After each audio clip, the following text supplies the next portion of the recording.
It's movie time with John DeSando and his friends online.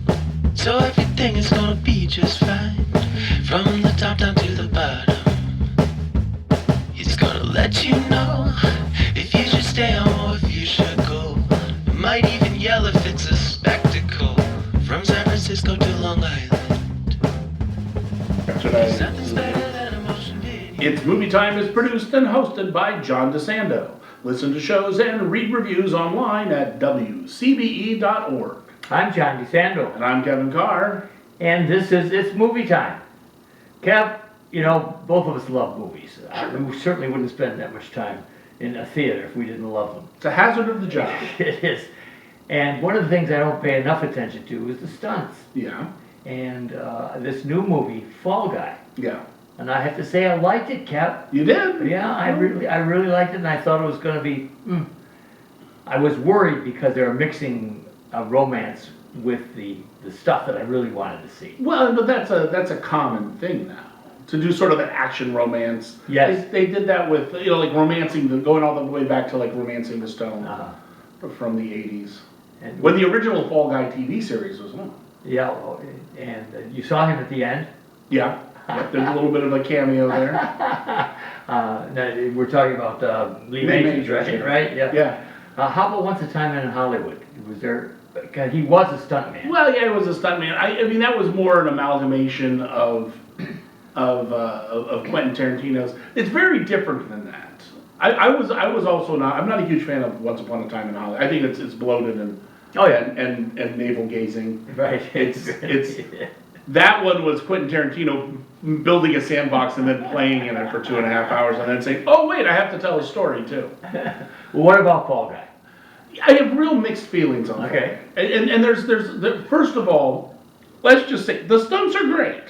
It is a brilliant movie when it comes to the stunts. Good. And it should, because the director is a former stuntman. Yes, right. And they even say multiple times it's a love letter to stunts. If there's any issue I have with the stunts, there's some digital manipulation in the stunts, and I'm like, if you're going to do a love letter to stunts, do the practical stunts. And don't start dropping in digital effects. Because you're supposed to be showing how cool stunts are. Right. But I can forgive that. I mean, if you want to see stunts, it's great. It's one of the best stunt movies you're going to see in a while. And I think it brings some agency to it because they make a point that there should be an Oscar category for it. Yes. I mean, if you're going to have an Oscar category for digital effects or sound design, you're so true. You should have stunts. I mean, talk about people who put their lives on it. And it's starring, I think, the glamour boy of the moment. Well, yeah. Well, and this is interesting because you bring up Ryan Gosling. Yes. And of course, everybody stampedes the Barbie. Well, he was great in Barbie. He really did in a lot of ways steal the show. Yes. But I wouldn't.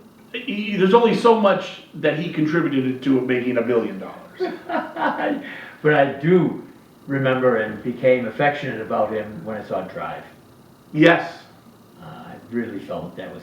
So pretty much, if Ryan Gosling is driving, you like that movie because he drives in. Boy, he does all of that. The camera's right on the hood. We're looking right in. And right. And I think Ryan Gosling's great. And a lot of people have compared this to sort of a spiritual sequel to The Nice Guys. If you've seen that one, the Shane Black directed film with Russell Crowe and him. It takes place in, I think, the 70s. It's sort of this neo-noir, but comedic thing. There's a whole kind of like a series of Ryan Gosling movies where he just gets beaten up through the whole movie.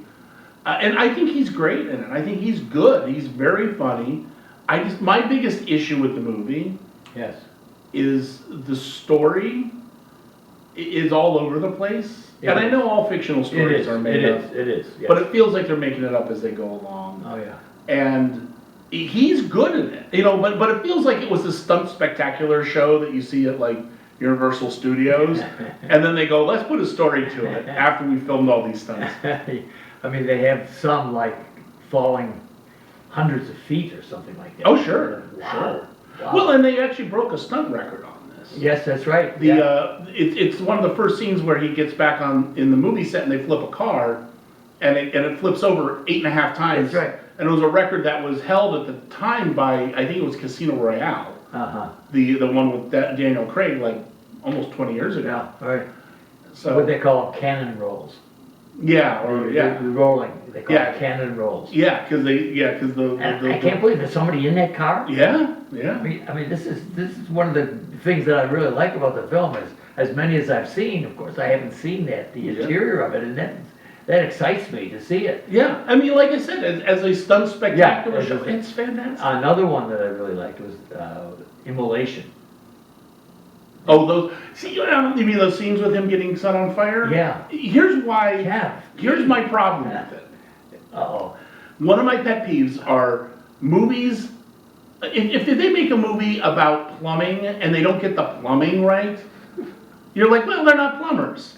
But when they make a movie about making movies and they get making movies wrong, it really irritates me. You can't have a guy with frosted tips and light him on fire. His hair would go on fire, his face would go on fire. And I get why they're doing it because it's a Hollywoodized version of it. Yeah. But I'm like, that's not how it works, and you guys know that, because you guys do this for a living, you know?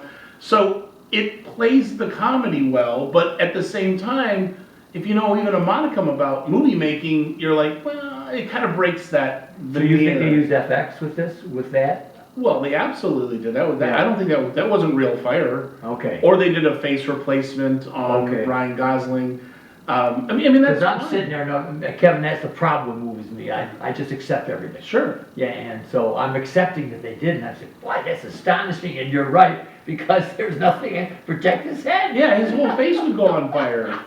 You don't just like smear a little bit of gel on your neck and be like, I'm good, yeah.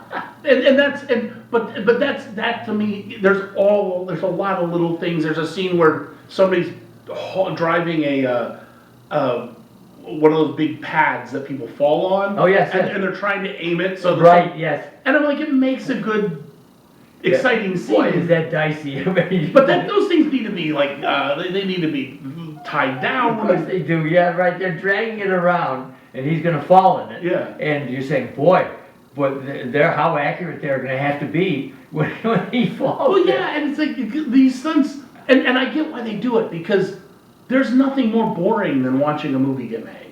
I mean, movies are Oh, exciting, yeah, but they are so a true. slug. Maybe doing a quarter page a day, especially with these stunt work. Brutal. You know, it's like 16 hours of boring prep, and then like that 36 seconds of sizzling energy. Yes. And that's kind of how it works, and that doesn't make good Yeah. film. So those are my beefs with. Also, here's the other thing I didn't like about it, and I know you probably love this bit, but I mean, Emily Blunt. I think Emily Blunt is great, Yes. and I think she and Ryan Gosling have really good chemistry. Yes.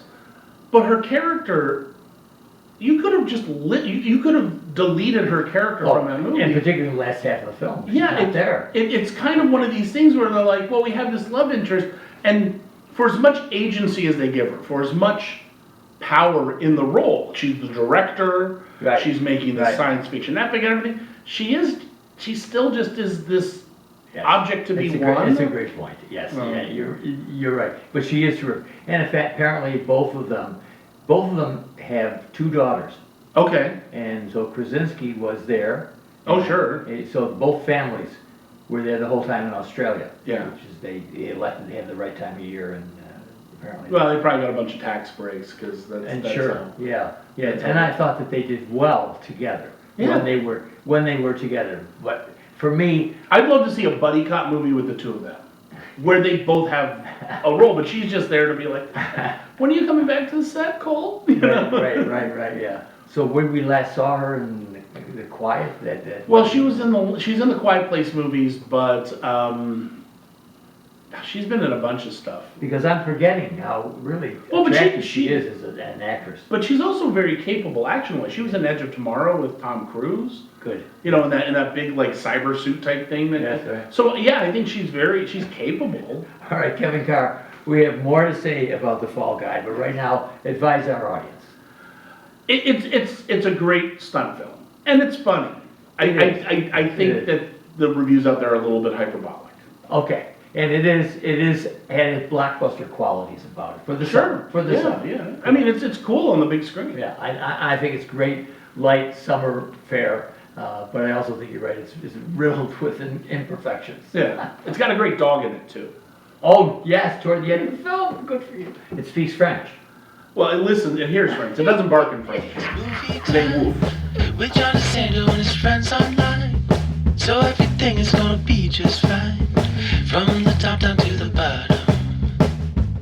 He's gonna let you know if you should stay home or if you should go.